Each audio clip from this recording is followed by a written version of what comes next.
ఓరుగల్లు తెలంగాణ గొంతుకై గర్జించింది. మరోసారి ఉద్యమ స్ఫూర్తిని ప్రదర్శించింది. ఎల్కతుర్తి మహాసభకు జనం పోరుకెరటమై హోరెత్తింది. దసరా పండుగ నాడు పాలపిట్టను చూసినట్టు, జమ్మి కొమ్మను తాకినట్టు బీఆర్ఎస్ సైన్యమే కాదు, ప్రజలు సైతం కేసీఆర్ని చూసి పులకించిపోయారు. కాంగ్రెస్ పాలనలో దగాపడ్డ జనం గులాబీ దళపతి కోసం ఎదురు చూశారు.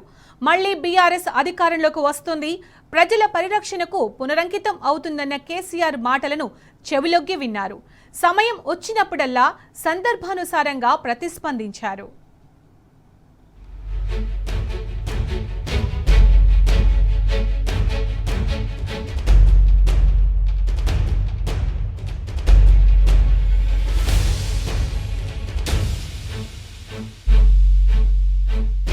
సముద్రంలో జల సునామీ వస్తుంది, కానీ జన సునామీ అంటే ఎట్లా ఉంటదో బీఆర్ఎస్ రజతోత్సవ సభ చూపించింది. చీమల దండులా గులాబీ సైనికులు, సబ్బండ వర్గాల ప్రజలు ఎల్కతుర్తిలో జరిగిన కేసీఆర్ మహాసభకు జన జాతరలా కదిలివచ్చారు. అది పార్టీ రజతోత్సవ వేళ. ఏడాది తర్వాత తమ నాయకుడు బహిరంగ సభకు వస్తారంటే బీఆర్ఎస్ కార్యకర్తలు, తెలంగాణ వాదుల్లో ఎలా ఉంటుందో ఊహించుకోవచ్చు. అసలుకు గులాబీ దళపతి కేసీఆర్ సభలంటేనే ఆషామాషీ కాదు. రాజకీయ సభలతో జన సునామీని సృష్టించడం ఆయనకే చెల్లింది. ఇప్పుడు మరోసారి దేశ రాజకీయ చరిత్రలో మరో రికార్డును కేసీఆర్ సృష్టించారు. ఎల్కతుర్తిలో ఆదివారం నిర్వహించిన సభ అత్యధిక ప్రజలు హాజరైన రాజకీయ సభగా రికార్డులకెక్కనుంది. గతంలో 2010లో వరంగల్లో నిర్వహించిన సభ కంటే ఈసారి ఎక్కువ మంది హాజరైనట్టు రాజకీయ విశ్లేషకులు చెప్తున్నారు.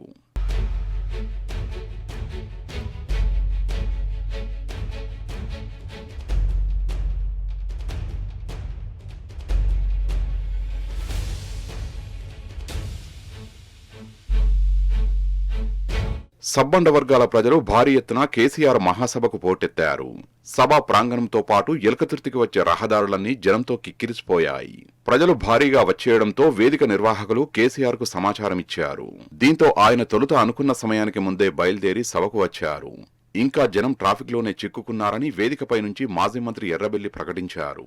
బీఆర్ఎస్ శ్రేణులు ప్రజలు వేదిక వద్దకు చేరుకోవడానికి సహకరించాలని పోలీసులను, వాలంటీర్లను కోరారు. కేసీఆర్ వేదిక వద్దకు వచ్చే సమయానికే సభాస్థలి నిండిపోయింది. కేసీఆర్ రావడం చూసి ఒక్కసారిగా కేసీఆర్ కు అనుకూలంగా నినాదాలు చేశారు. కిలోమీటర్ల దూరంలో ఉన్నవారు కూడా పరిగెత్తుకుని వచ్చారు. కేసీఆర్ ప్రసంగం మొదలుపెట్టే సమయానికి 1800 ఎకరాల సభాస్థలం కాలు పెట్టే సందు లేకుండా జనంతో నిండిపోయింది. సభ ముగిసిన తర్వాత వేదిక నుంచి మాజీ మంత్రులు, ఎమ్మెల్యేలు, ఎంపీలు, ఇతర ముఖ్య నేతలు బయటకు వచ్చేందుకు గంటల కొద్ది సమయం పట్టింది. సభకు వచ్చిన వారు ప్రాంగణం నుంచి బయటకు వెళ్లేందుకు అర్ధరాత్రి వరకు వేచి ఉండాల్సి వచ్చింది.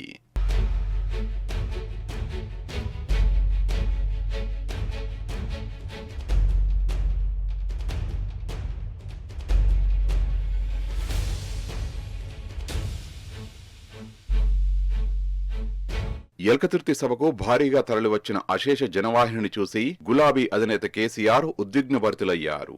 అటు కేసీఆర్ ప్రసంగిస్తున్నంతసేపు సీఎం సీఎం అని ప్రజలు నినాదాలు చేస్తూనే ఉన్నారు. స్వరాష్ట్ర సాధన మినహా తనకేవీ ప్రీతిపాత్రమైనవి కావన్నారు.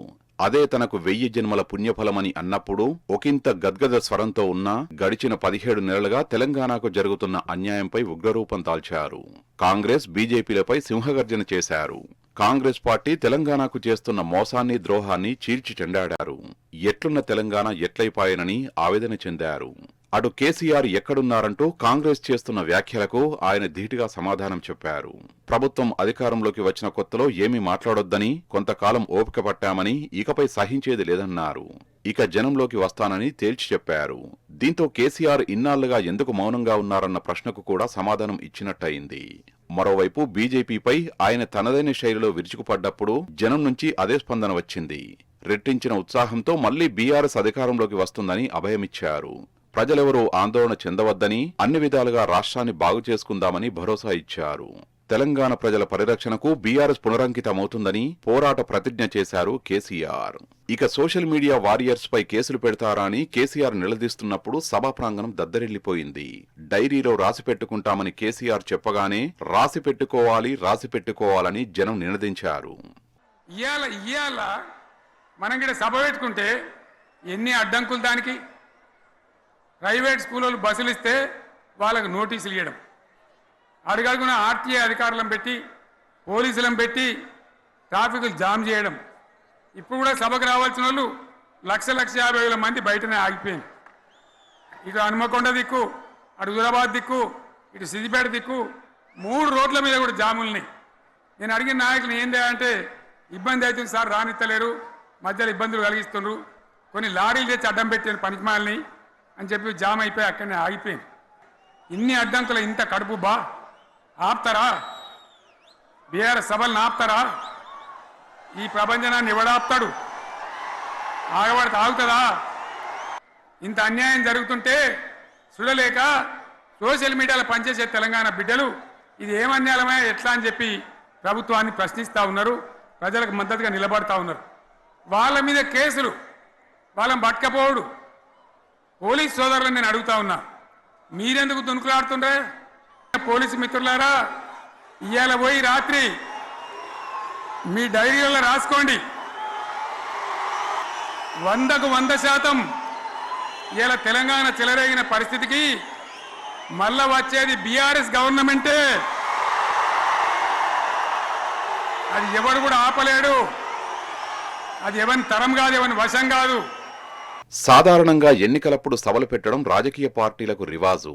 ఆ సభలకు భారీ ఎత్తున జన సమీకరణ చేస్తుంటారు. పైగా రాష్ట్రంలో ఇప్పుడు ఎలాంటి ఎన్నికలు లేవు.